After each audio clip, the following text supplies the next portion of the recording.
Bon, on est avec Joe Prestia, très grand champion, qui a marqué l'histoire avec tous ses combats d'anthologie. Il va nous raconter une petite anecdote qui lui est arrivée en Thaïlande.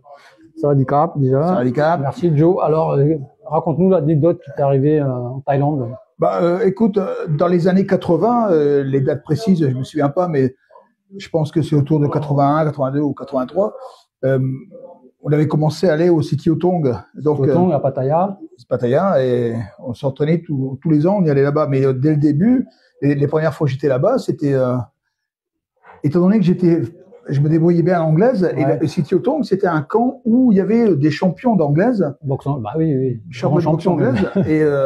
Et donc, un jour, on m'a amené un boxeur qui était de bon niveau. La première fois, un boxeur, je l'ai dominé. Je me souviens, j'ai fait un sparring avec lui. Un sparring. Ouais. Et le mec, je me souviens pas quel niveau il avait. En tout cas, il faisait de la boxe anglaise. Il faisait pas de Muay Thai. Et donc, je l'avais quand même un peu abîmé, le boxeur. Ouais. Et ensuite, moi, je connaissais pas, mais ensuite, j'ai mis les gants avec Cortaloni. Et Samat Bayakaroun. Ouais, pour dire deux grandes légendes mais je connaissais pas. Boxe et d'anglaise. Voilà. Et donc, surtout, c'était tous les deux des champions de boxe anglaise, la WBC. Et donc, moi, je les connaissais pas. Donc, voilà, je mets les gants comme d'habitude, mais là, franchement, là, j'ai mangé quand même. Ah ouais? Ouais. T'as mis d'abord avec Samat ou? D'abord, c'était le petit frère, c'est Cortaloni. Voilà, un petit bonhomme, moi. Plus, mais ça me faisait pas peur, évidemment. Ouais. Mais j'ai bien mangé, ouais. Il était super rapide, vraiment.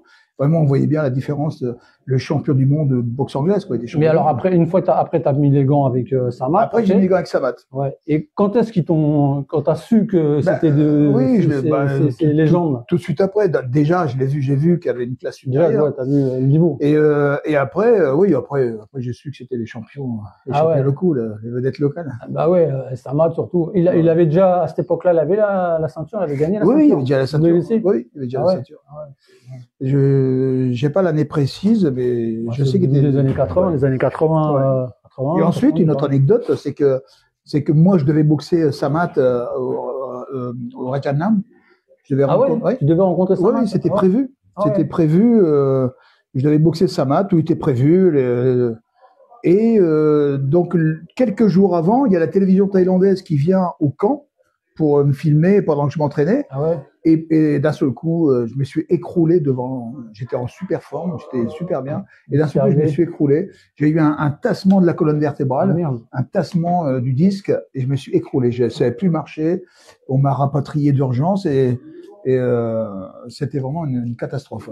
Et on m'a rapatrié d'urgence et j'étais. T'avais une blessure au dos grave. C'était une hernie discale à force de faire de la corde, de footing. Écrasement de hernie discale, écrasement L5, L4, et je me suis retrouvé à l'hôpital. Je me suis retrouvé à l'hôpital en Thaïlande. Dans des buis, ils m'ont fait des En Thaïlande, t'es pas sûr de ressortir vivant. Franchement, j'ai eu peur. Ah ouais. Et rapatrié après alors? J'étais rapatrié d'urgence et puis on m'a opéré à l'hôpital du sport, les cliniques du sport à Paris. Du coup, le combat. Et du coup, le combat, il s'est pas fait. Alors, encore un autre souvenir qui est inoubliable, c'est Samat Bayakaroun qui m'appelle, je suis à l'hôpital. Et Samat qui m'appelle en me disant, voilà, on parlait pas bien, il parlait un peu anglais. Et on s'est pas bien compris, mais en tout cas, il m'a dit, sorry, il était vraiment désolé qu'on n'a pas pu. C'est bien qu'il t'a appelé, quand même. C'est un beau souvenir.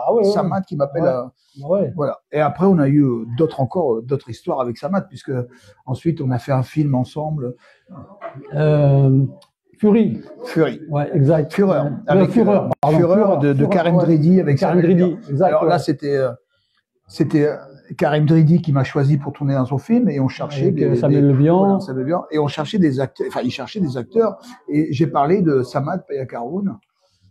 C'est toi qui l'as proposé à Karim. C'est moi qui l'ai proposé. On est parti en Thaïlande avec Karim Dridi, Samuel Le Bihan. On est parti chercher Samat. Et on a tourné ensemble pendant plusieurs mois et c'était vraiment un très beau souvenir. C'est un super film en plus, ça, sur la boxe. C'était un super film. Il n'a pas très bien marché, mais en tous les cas, c'est un très beau film. Et Samat, il est excellent. Il fait un combat contre Samuel Le Bihan, je me rappelle, à la fin dans le film. Non. Il fait pas un combat de rue et tout. Il se bat avec Samuel Le Bihan. Il se bat avec le petit frère de Samuel Le Bihan. Ah, le petit frère. Ah ouais, d'accord.